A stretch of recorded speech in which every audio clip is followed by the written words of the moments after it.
Guys, welcome back to my channel, Ragas Ria channel on my YouTube channel, on YouTube and on your YouTube screen, and would like to share something for you na nalaman ko sa Biblia, sa pasugo, God's message sa aming Church of Christ, sa Iglesia ni Cristo. So, dapat sundin ang kalooban ng Diyos para maligtas. Okay guys, yun lang ang dapat gawin para maligtas.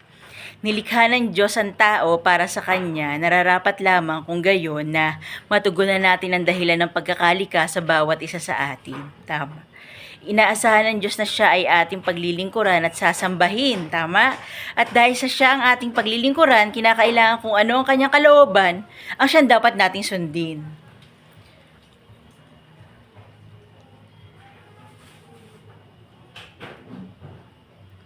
Ang pagtugon dito ay siya ring salalayan ng pagtatamo natin ng kaligtasan.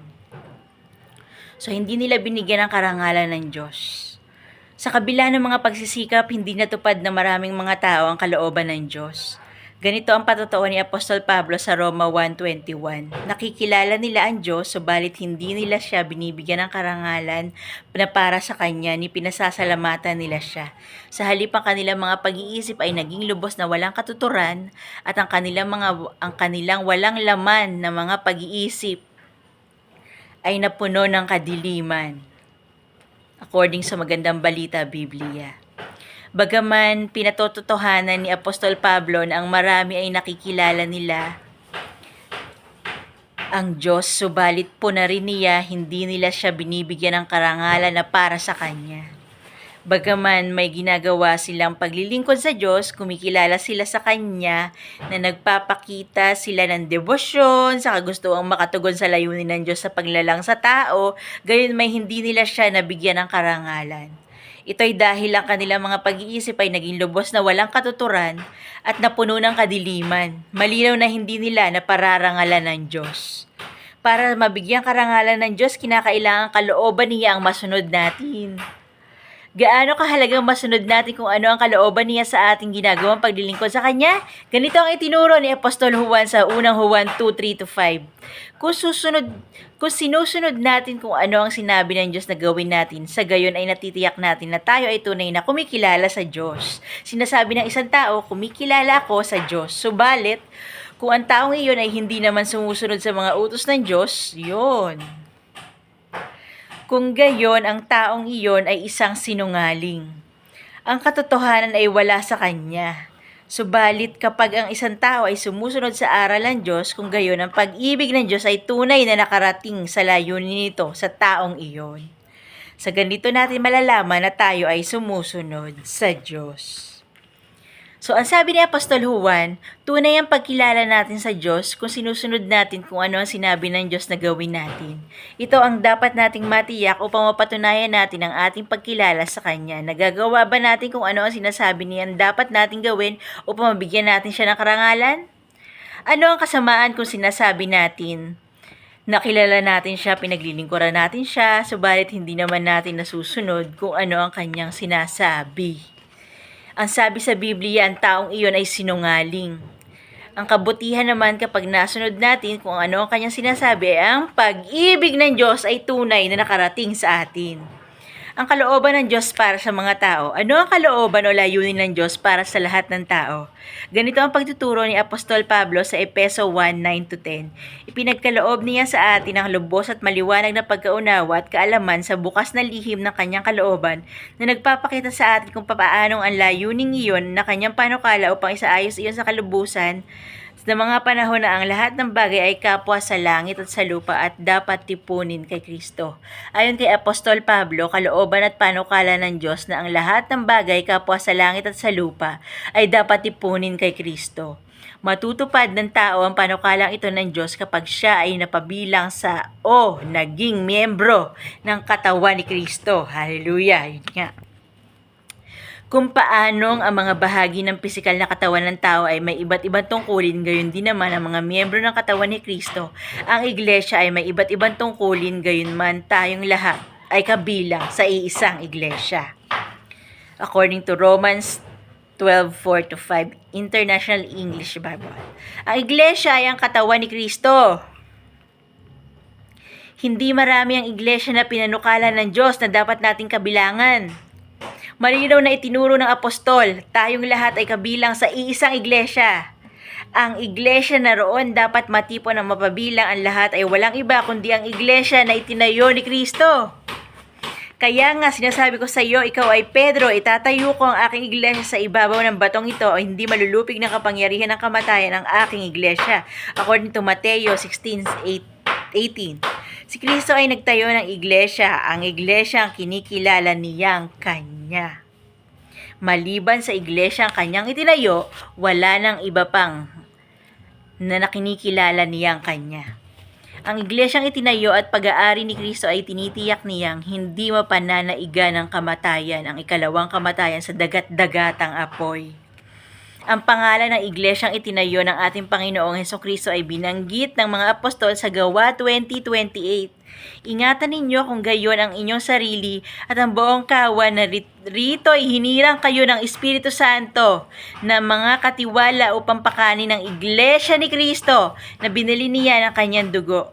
Sa makatuwid sa iglesia ni Kristo, dapat mapabilang ang tao para magawa niya ang kalooban ng Diyos na ang bawat isa ay dapat na matipon kay Kristo. Sa iglesyang ito, magagawa ng tao ang paglilingkod na katanggap-tanggap sa Diyos at magdudulot ng karangalan sa Kanya sapagkat ito ang ayon sa Kanyang kalooban. Hallelujah! Dapat pumasok sa iglesia ni Kristo. Ano ang ipinag-uutos ni Kristo upang ang mga tao ay matipon sa Kanya na iyon ang kalooban ng Diyos? Ito ang pahayag mismo ni Kristo sa Juan 10:19-28, 7 at 9. Ang aking Ama na nagbigay sa kanila sa akin ay higit na dakila sa lahat at walang kayang umagaw sa kanila mula sa pangangalaga ng Ama. Binibigyan ko sila ng walang hanggang buhay at sila ay hindi kailanman malilipol, walang aagaw sa kanila mula sa aking pangangalaga. Kaya muling nagsalita si Jesus, buong katotohanan ang sinasabi ko sa inyo. Ako ang pintuan na kahulugan ng kulungan ng mga tupa. Ako ang pintuan. Ang sino man pumasok sa loob ng kawan sa pamamagitan ko ay maliligtas. Ipinag-uutos ni Kristo na ang sino mang ibig maligtas ay dapat pumasok sa Kanya bilang pintuan. Ito ay buong katotohanan na dapat sampalatayanan. Nakapasok na ba kay Kristo ang tao kung tinanggap na niya siya na tagapagligtas o sumasampalataya siya kay Kristo? Hindi!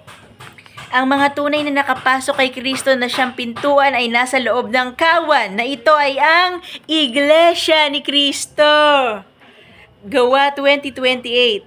Ano ang garantiya ni Kristo na sino mang pumasok sa kawan o iglesia ni Kristo?